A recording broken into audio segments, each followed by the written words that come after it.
समग्रमा चाहिँ हाम्रो अपेक्षा चाहिँ इन्डेक्स बढोस् भन्ने नै बढी हाम्रो इन्टेन्सन, हाम्रो चाहना भएको देखिन्छ हैन।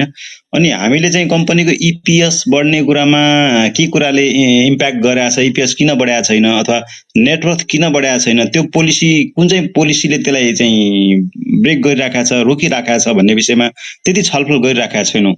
यो विषयमा पनि बहस गर्नुपर्ने हो कि? विष्णु सरको टिप्पणी लिन्छु, म त्यसपछि नवराज शर्मा जान्छु।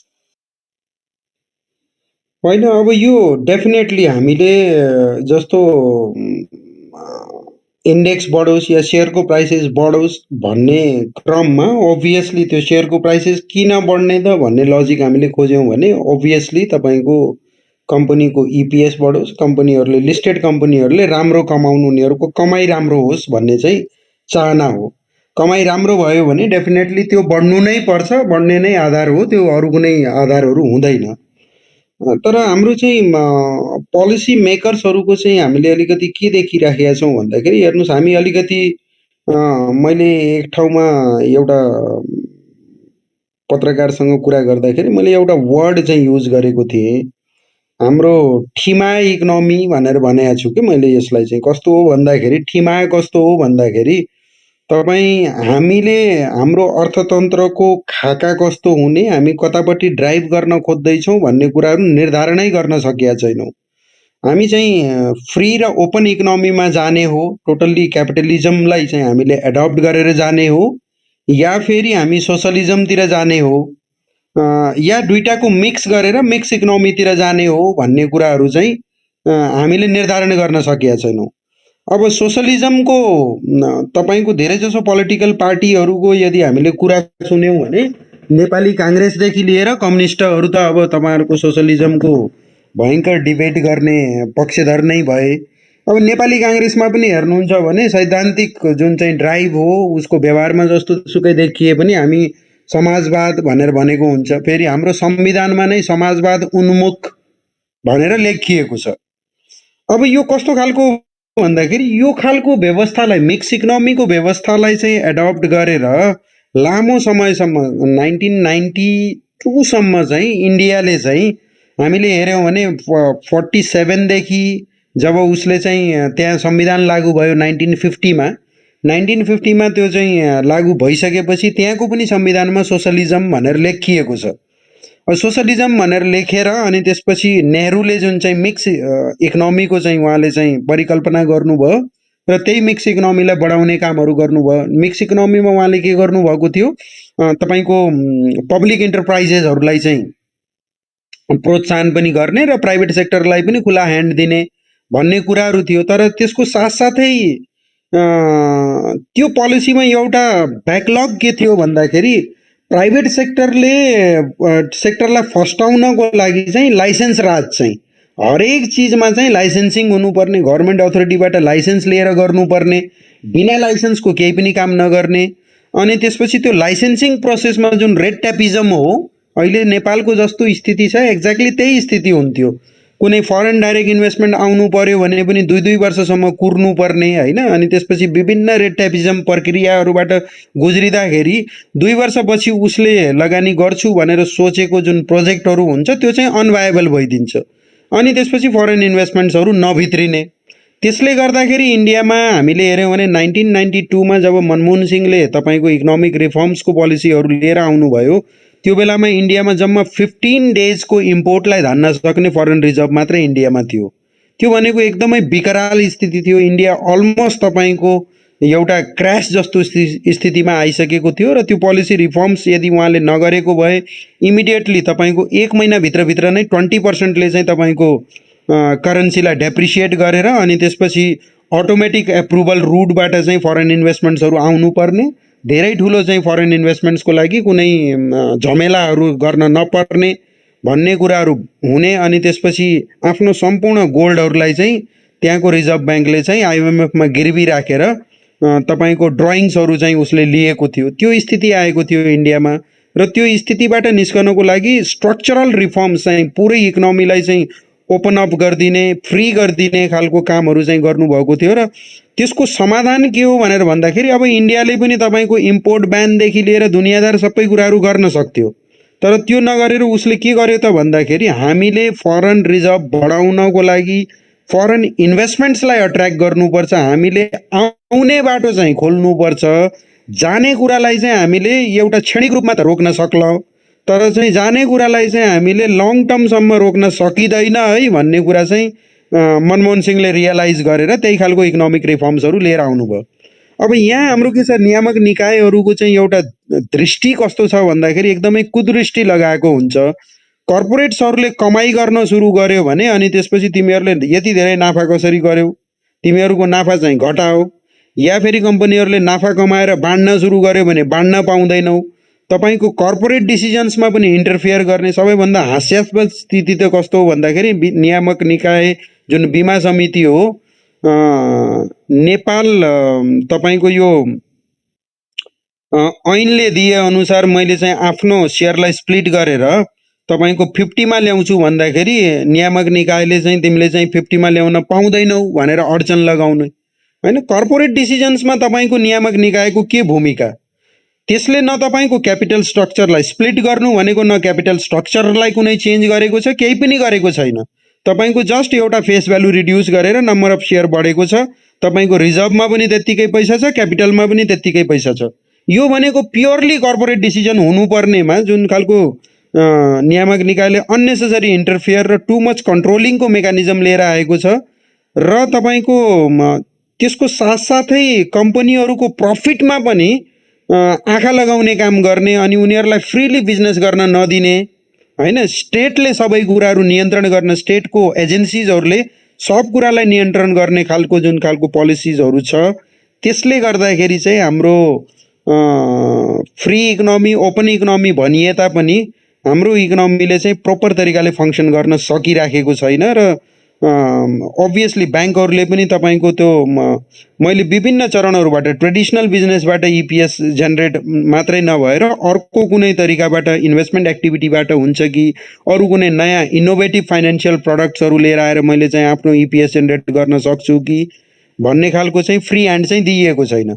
इन्सुरेन्स कम्पनीहरूको हकमा चाहिँ के हुन्छ भन्दाखेरि धेरैजसो स्पेसिफिकल्ली लाइफ इन्सुरेन्स कम्पनीहरूले युनिट लिङ्क इन्सुरेन्स प्लानहरू लिएर आएको हुन्छ, मार्केट रिस्कसँग एसोसिएटेड इन्सुरेन्स प्लानहरू लिएर आएको हुन्छ, मार्केटमा डाइरेक्ट लगानी गर्ने अनि त्यहाँबाट बेनिफिट लिने खालको इन्सुरेन्स प्लानहरू पनि हुन्छ, त्यो ग्लोबल प्र्याक्टिसमा छ। तर यहाँ हामीले हेर्छौँ भने इन्सुरेन्स कम्पनीहरूलाई जस्ट एफडी मात्रै हेर्नुहोस्, अरू फाइनेन्सियल प्रडक्ट छैन। उनीहरूले चाहिँ अल्टिमेटली चाहिँ रिटर्न दिने जुन इन्डोमेन्ट प्लानहरू हो, हाम्रो त एक त नेपालमा तपाईँको टर्म पोलिसीहरू निकै कम बिक्छ, प्योर रिस्क कभर गर्ने पोलिसीहरू हुँदैन लाइफ इन्सुरेन्स कम्पनीहरूसँग। अनि इन्डोमेन्ट प्लानमा पनि तपाईँको रिटर्न कसरी दिने त, मैले चाहिँ आफ्नो त्यो इन्सुरेन्स कम्पनीमा लगानी गरेको पैसा कसरी दिने त भन्दाखेरि totally dependent on the FD only हैन। अरू कुनै मोनेटरी टुल्सहरू मनी मार्केटदेखि लिएर अरू इन्स्ट्रुमेन्टहरू युज गर्न पाउँदैन फिक्स रिटर्नको लागि पनि। फिक्स रिटर्न इन्स्ट्रुमेन्टहरू धेरै इन्स्ट्रुमेन्टहरू छैन नेपालमा, ओन्ली तपाईँको एफडी मात्रै छ। र त्यसपछि फाइनेन्सियल प्रडक्ट इनोभेसन होइन, कुनै लगानीकर्ताले मैले इन्सुरेन्स कभरेज पनि चाहन्छु, साथसाथै मैले यदि मार्केटले राम्रो रिटर्न दियो भने हायर रिटर्न मैले लिन्छु, त्यसको रिस्कलाई पनि मैले एक्सेप्ट गरेको छु भनेर यदि उसले मार्केटसँग लिङ्क इन्सुरेन्स पोलिसीहरू किन्न सक्ने अवस्था हुन्थ्यो भने त्यस्तो चिजलाई मार्केटमा इन्सुरेन्स कम्पनीहरूलाई तिमीहरूले मार्केटमा लगानी गर्न पाउँदैनौ भन्ने खालको रेस्ट्रिक्सन समेत पनि ल्याउने गरिएको छ।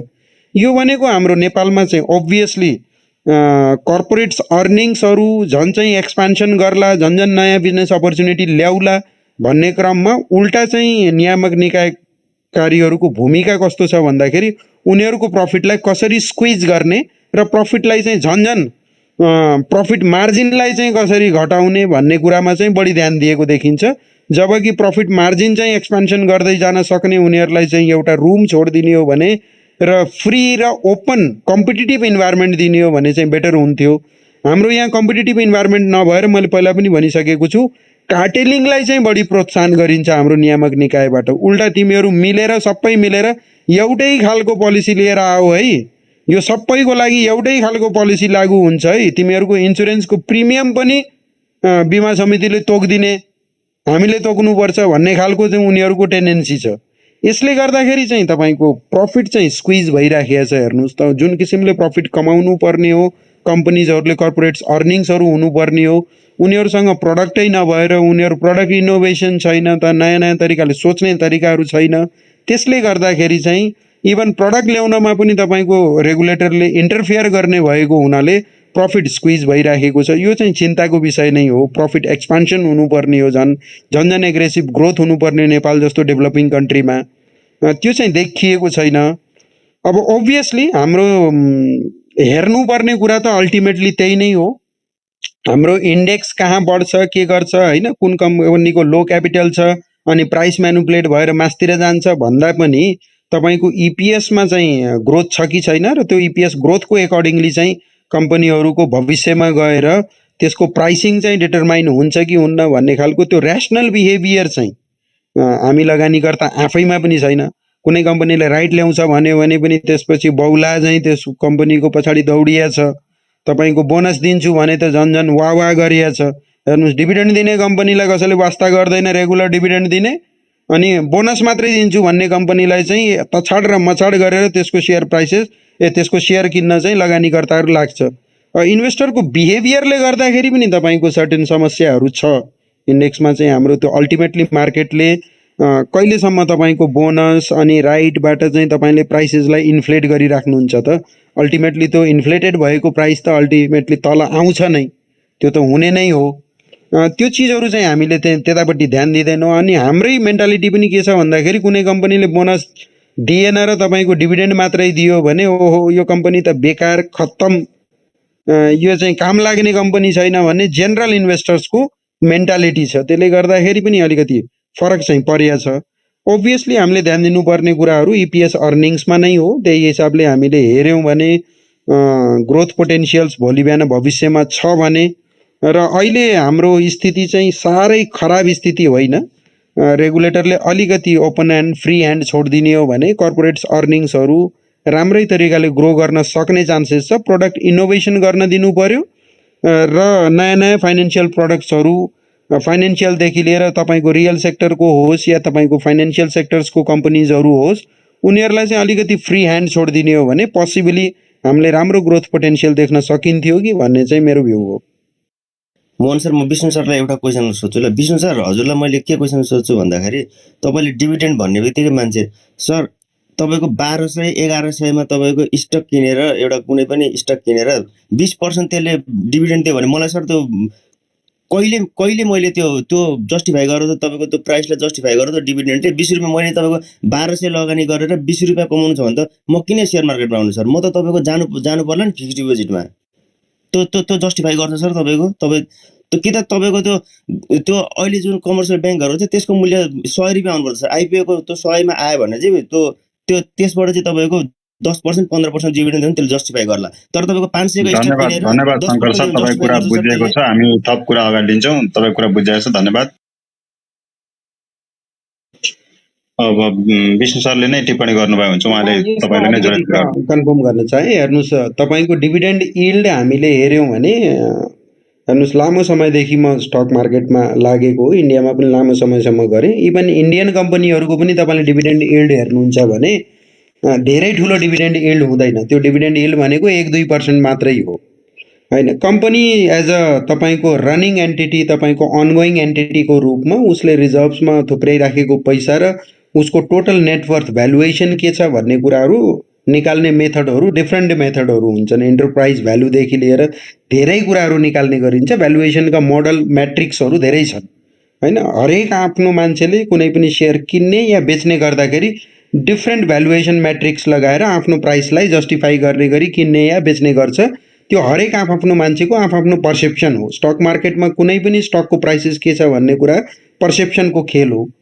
जहाँसम्म तपाईँको बोनस सेयरको कुरा छ र संसारको कुनै पनि किताबमा चाहिँ बोनस सेयर्स मेरो रिटर्न हो भनेर लेखेको छ भने मलाई देखाइदिनुहोस्, प्रमाणित गरिदिनुहोस् होइन। त्यो बोनस सेयर कुनै पनि हालतमा रिटर्न हुँदै होइन। त्यो त हामीले एक्सेप्ट गर्नु पर्यो नि। बोनस सेयर्स त मेरो रिजर्भमा बसेको पैसालाई जस्ट क्यापिटलाइज मात्रै गरिएको हो। त्यो त हार्स रियालिटी हो त होइन। अब त्यो रियालिटीलाई हामीले बुझ्न चाहँदैनौँ र हामीले जबरजस्ती बोनस सेयर मेरो रिटर्न हो भनेर हामीले डिबेट गर्छौँ भने त त्यसको त कुनै लजिकै छैन। र कसैले पनि तपाईँको राम्रो फाइनेन्सियल एनालिस्टले बोनस सेयर एज अ मेरो रिटर्न हो भनेर कसैले जस्टिफाई गर्न सकोस् न त, त्यो सम्भवै छैन। त्यो हामीले चाहिँ यहाँ हेमन्त सर पनि हुनुहुन्छ, हेमन्त सरले नै भनिदिनुहोस् कि बोनस सेयर मेरो रिटर्न हो भनेर। रिटर्न त अल्टिमेटली तपाईँको क्यास हामीले कम्पनीमा लगाएको हो, पाउने क्यास नै हाम्रो लागि रिटर्न हो अल्टिमेटली हेर्ने हो भने। या फेरि त्यो क्यास दिँदैन र त्यो क्यास नदिएको सट्टामा उसले चाहिँ हायर मलाई दिने रिटर्न भन्दा उसले चाहिँ अझै बढी राम्रो चाहिँ ग्रोथ चाहिँ दिन सक्छ भने त्यो चाहिँ बेटर हो, बरु चाहिँ बाँड्दै नबाँडेको बेटर हो। यदि कम्पनी ग्रो गरिराख्छ भने उसको चाहिँ रिटर्न अन इक्विटी राम्रो छ भने नबाँडेको राम्रो हो। त्यो पर्सपेक्टिभबाट हामीले बुझ्नुपर्छ। तर बोनस सेयर कुनै पनि हालतमा मेरो रिटर्न होइन भन्ने कुरा चाहिँ हामीले बुझ्नु नै पर्छ। मेरो भ्यू त त्यही नै हो। अब कसैले चाहिँ यसमा डिफरेन्स अफ ओपिनियन राख्न चाहनुहुन्छ भने उहाँहरू फ्री हुनुहुन्छ। तर मैले त बोनस सेयरलाई एज अ रिटर्नको रूपमा काउन्ट गर्दै गर्दिनँ, किन भन्दा अल्टिमेटली त्यो प्राइस एडजस्ट हुने नै हो। मेरो नम्बर अफ किता मात्रै बढिया छ, सेयर मात्रै बढिया छ, त्यसले चाहिँ मलाई चाहिँ प्रफिटमा हिस्सेदारी दिएको हो भन्ने चाहिँ मलाई लाग्दैन। त्यो रिजर्भमा बसेको भए पनि सेयर होल्डरकै पैसा हो, त्यसलाई क्यापिटलाइज गरिदियो, त्यसमा के फरक पर्यो त? उल्टा मैले त्यसमा 5% नेपालको सरकारको हिसाबले त मैले उल्टा त्यसमा ट्याक्स पनि तिर्नु पर्यो, जबकि मैले आफ्नो हातमा आफ्नो ठाउँमा रियलाइजै नगरेको चिजलाई ट्याक्स तिर्नु परेको छ। यो ट्याक्स स्ट्रक्चर आफैमा पनि खराब ट्याक्स स्ट्रक्चर हो। भनेपछि नेपालै यस्तो कन्ट्री होला जहाँ बोनस सेयरमा पनि ट्याक्स लाग्छ, अन्त अरू ग्लोबल प्र्याक्टिसमा छैन, बोनस सेयरमा ट्याक्स लाग्दैन होइन। अनि नेपालमा बोनस सेयरमा पनि ट्याक्स लाग्छ, रिटर्न पनि पाएको छैन, उल्टा ट्याक्स पनि तिर्नु परेको छ। त्यो त झन् बढी घातक हो।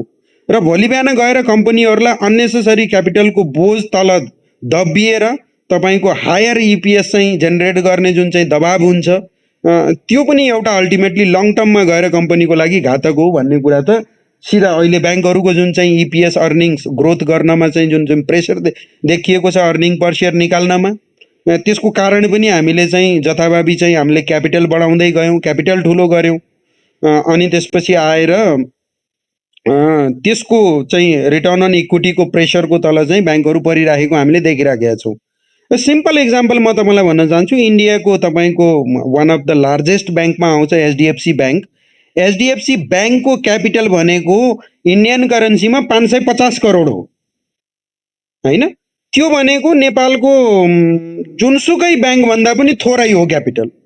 तर ब्यालेन्स सिट आइटम हेर्नुहुन्छ भने it's a fantastic balance seat item होइन। तपाईँको त्यसको रिजर्भ्सहरू हेर्नुहोस्, टोटल ब्यालेन्स सिट आइटम हेर्नुहोस्, भयङ्कर राम्रो छ होइन। हामीले चाहिँ ब्यालेन्स सिट आइटमलाई चाहिँ बढी फोकस दिँदैनौँ, हाम्रो क्यापिटल कति छ भन्ने कुरा मात्रै फोकस गर्छौँ। र त्यही क्यापिटलको बोझले गर्दाखेरि चाहिँ अहिले चाहिँ ब्याङ्कहरू चाहिँ कस्तो भइराखेको छ, उनीहरूको अर्निङ पर सेयर चाहिँ कसरी चाहिँ डेटोरिएट भएर गइराखेको छ भन्ने कुरा एक्जाम्पल त हामीसँगै छ त। त्यो कुरा चाहिँ रियालिटी त हामीले एक्सेप्ट गर्नु पर्यो नि। मैले आफ्नो तर्फबाट यही भन्न चाहेँ। कसैले डिफरेन्स अफ ओपिनियन राख्न चाहनुहुन्छ भने दे आर वेलकम, तर त्यसको पछाडिको लजिक चाहिँ एउटा भ्यालिड हुनु पर्यो। भ्यालिडिटीको साथ तपाईँको थ्योरिटिकल्ली प्रुभ गर्न सक्नु पर्यो। धन्यवाद सर, विष्णु सर। अब म नवराज सरसँग जान चाहन्छु। नवराज